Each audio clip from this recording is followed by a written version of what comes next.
Chapter 13. Struggle and Humiliation. Here's Saul, like all of us, in this transformative process. Still, he's experiencing solitude. He's in the road from the desert to Damascus. And in that road, the journey went smoothly, says Emmanuel. Aquila and Prisca were with him, but then they parted ways. And he felt that invisible powers were conferring lofty and consoling inspirations on his mind.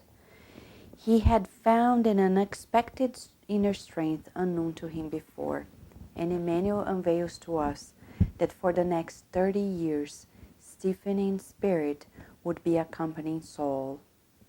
How fascinating to show us that once we take the decision to go back to track, we'll be closely inspired, guided, and protected by our guides and mentors. Well, he got into Damascus. He sees Ananias. His first wish is to go to the synagogue. There, he's treated as a traitor. They want to arrest him, but they couldn't do it because he was a very smart man, and he understood that they didn't have the paper, the warrant, and then he left.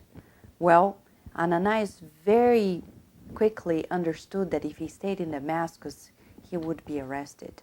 So he suggests, you better get away. And he got it in a very interesting way, inside of a wicker's basket.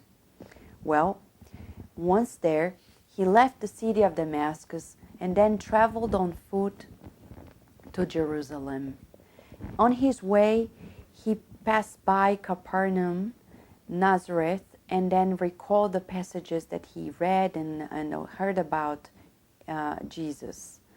Once in Jerusalem, he looked for his sister, Delilah, and then he got to know from his former friend Alexander, that also couldn't understand his transformation, that actually his mother died of shame once she got to know that he converted to Jesus' teachings. And his father also moved to another city, and Jacob and Delilah were also so ashamed they moved away. Once there, he said, what do? I don't have much money. I don't have anybody here in Jerusalem. The people who used to be in my life cannot understand me anymore.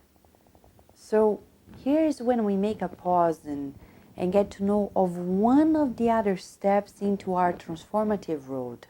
What is it? When we forcedly will need to redefine ourselves, and with that, we redefine our relationships. It is an inevitable process. There is no other way.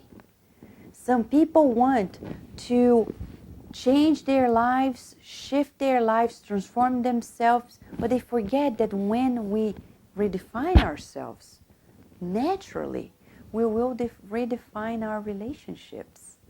It's about chemistry. It's about vibrations. Not necessarily our most loved ones will understand us. And then what do?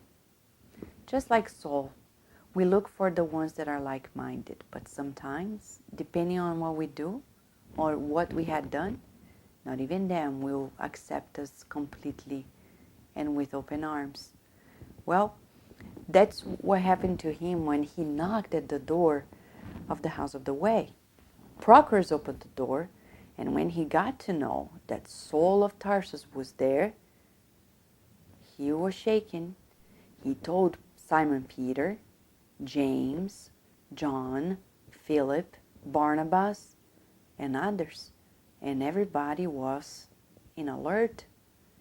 And Simon Peter, in a quick meeting that they got together and decide, he teaches another lesson. A lesson that Emmanuel describes as, well, this legacy, my friends, Simon Peter says to his friends, does not belong to us personally. We must proceed with human prudence. Well, when Simon Peter says that, it's a teaching for us also as Spiritists. Sometimes we think we have ownership of Spiritism and we forget that this legacy is not ours. It's of Christ's. And we need to be prudent with the steps that we take towards embracing, taking decisions that not necessarily are the most appropriate ones. So that's what we learn with Simon Peter at this time. And what do they decide? They say, well, if he's the symbolic wolf, we will turn him down now. And if he's truly coming here after his transformation, he will understand. And he does. Prochorus goes back and says, they can't see you today. They will look for you. You stay where you are at your inn, and they will come to see you. And he says, okay, it's fine. I understand them.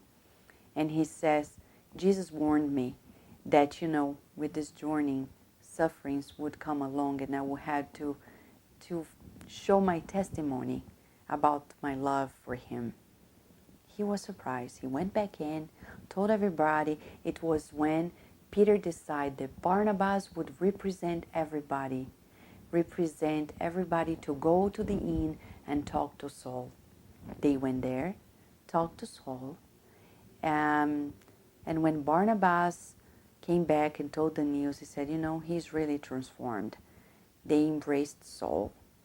They got in the house of the way, and Simon Peter very kindly, another lesson for us of forgiveness, of tolerance, embraced our dear and loved apostle. And another lesson for us, Emmanuel teaches us, is that in Peter's words, he says, the Master taught us that no worthwhile work can be done without fraternal cooperation.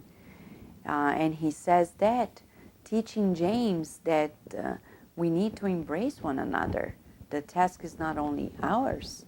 And from there on, Saul, in a very beautiful and moving moment, he asks, because everybody, they don't want to go there blaming Saul for what happened, because they see he's transformed. So, but he's the first one to say, I want to sleep at Stephen's bed, because he recognizes then to everybody that he is aware of his mistakes. He goes there, sleeps, gets to know more about the dynamics of the House of the Way. Surprised a little bit that it's changed from when Stephen was there. It was a more Pharisaic dynamic. And once there, he, talking to Peter, is advised to leave Jerusalem because he won't be accepted there. He's advised to go to his father's city, Tarsus. And the reason why Peter says that is because he says the best position in life is the one of balance. We cannot be more than the master, better than the master. He says to Saul, there's time for everything. As we proceed with the continuation of this chapter.